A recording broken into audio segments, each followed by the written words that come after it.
WikiLin85 here, and I'm going to be talking about South Carolina, the Palmetto Spirit. Imagine for a moment warm golden light spilling across the water as waves quietly tap at the Battery seawall. Spanish moss sways from ancient oak trees, and pastel mansions and cobblestone streets. Where the Atlantic whispers old secrets and live oaks stretch toward the sky, there lies a land defined by courage, culture, and unshakable spirit. This is South Carolina, the Palmetto State. For thousands of years, the Cherokee, Catawba, and other native nations lived alongside South Carolina rivers, building vibrant communities long before the Europeans settled these shores. The Catawba Nation is the only federal recognized tribe in South Carolina today. In 1670, English settlers found Charlestown, a tiny outpost that would one day become Charleston, one of America's most historic cities. South Carolina's economy grew on the blue of indigo and the gold of rice, crops that made Charlestown one of the richest ports in colonial America. Indigo, once South Carolina's most valuable export, was so prized that its deep blue color became a symbol of wealth worldwide. On June 28, 1776, British warships fired upon Fort Sullivan, but the fort's walls, made of soft palmetto logs, simply absorbed the cannonballs. The fort survived, the British did not, and from that day on, the palmetto tree became the symbol of South Carolina's strength. The state flag, with its crescent and palmetto tree, is one of the most recognizable and beloved flags in America.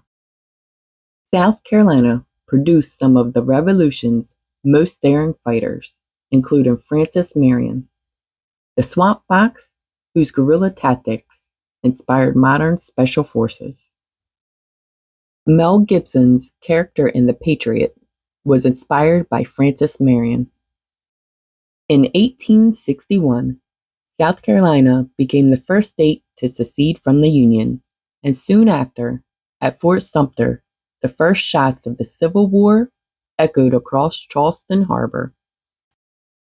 The war brought destruction, but from its ashes, South Carolina rebuilt, redefining its place in a new America. Today, Charleston is a blend of old and new, pastel homes, ancient churches, and famous Southern hospitality. Up the coast lies Myrtle Beach, a lively stretch of sand and sky known as the Grand Strand.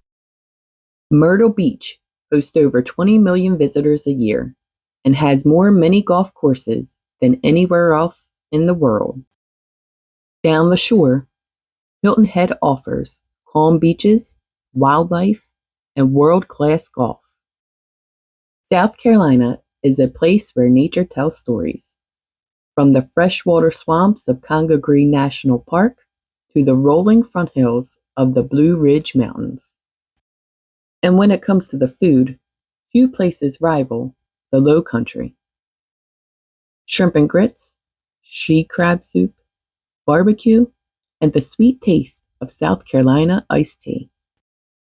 South Carolina is often called the birthplace of sweet tea.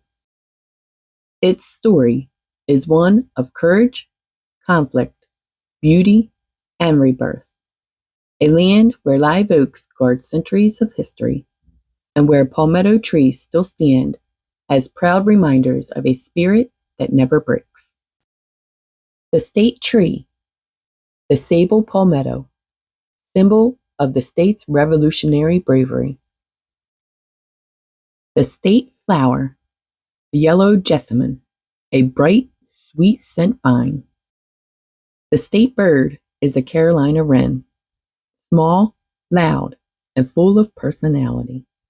The state reptile is a loggerhead sea turtle, which is often seen nesting on South Carolina shores. This is South Carolina, the Palmetto spirit, where history lives, where culture thrives, and where the heart of the South beats strong. As always, check back for more, like and subscribe. Thank you.